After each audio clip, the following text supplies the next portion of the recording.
Hi everybody, this is Cheryl and welcome to my sewing room. I have a quick tip for you about making circles. Now here are some circles that I have drawn on this piece of paper here. How I made these circles is by using these templates that are made by June Taylor Incorporated. So it's called Templates for Circles. On the back are little patterns that quilters can use for a variety of quilting stitches. Now it comes with a little chain and it's got little holes in each circle, so you can store these on this little chain. But I found it very annoying keeping these circles on that chain because I had such a hard time getting it on and off. So I keep them in a bag marked circle. Now this is a set that I've had for over 20 years. They're so banged up, marked up, cut, nicked, whatever. But I have used them so much, it was a great value for buying these. It's a great bang for your buck. You will get a lot of use out of these templates. You can find these templates at Joann Fabrics and Crafts. Now, supposing you want to make a circle that is larger than 5 inches in diameter. This is a template that is called Easy Circle Cut by Sharon Hultgren, Hultgren. And I believe I found it in Joann's. I've had it for a little while, but I'm pretty sure that's where I bought it. You can make circles from 2 inches in diameter to 10 inches in diameter. Now down here it's got this dark, solid black line. This is the line that you place on the fold line of your fabric. Now, I prefer making pemper templates for things. I'm always worried if I put something like that on my fabric, it's going to slide all over the place. So I usually will just make my template on paper. So I folded my paper in half. Alrighty, here's my fold line. So take that dark, solid line, place it on the fold. Now, you can either draw a line around, using a pencil or some kind of marker, or you can use this little rotary cutter. It's very small, it's by Fiskars. I don't know what the millimeter size is because it's not marked on here, but I do believe they have these in Joann's. The problem I have with this little rotary cutter is finding the replacement blades. They're not easily accessible. I've looked in Walmart, I've looked in Joann's. I guess I'm going to have to go out on the internet and order them.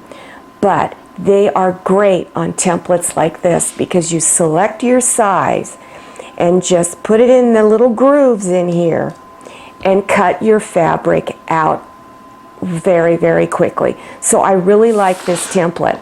Now the problem with this template, it's not really a problem, but it only makes circles up to 10 inches. Now this one makes circles up to 12 inches in diameter.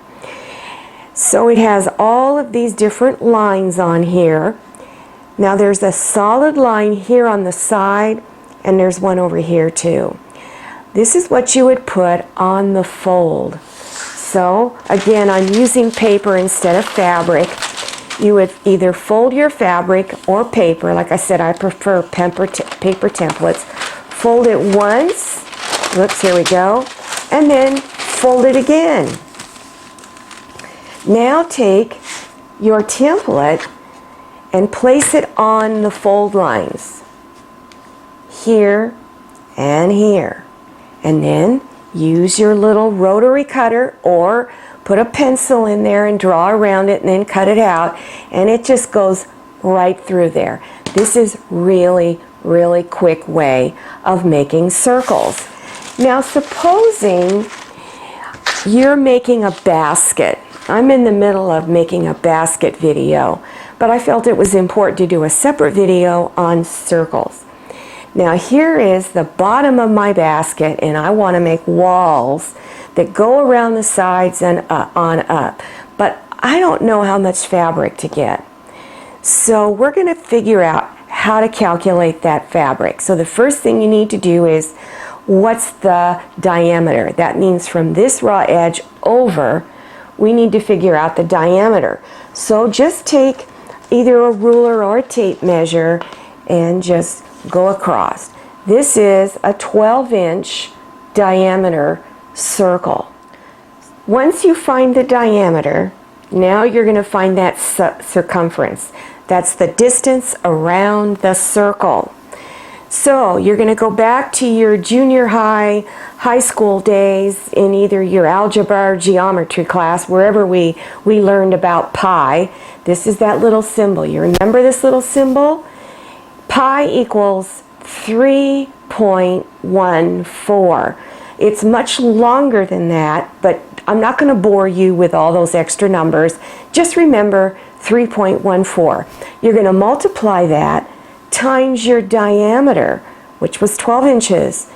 So this is the number of inches of fabric you're going to need that is going to go around the outside of your circle. And it comes out to 37.68, which is roughly about 37 3/4 inches of fabric that you're going to need around it.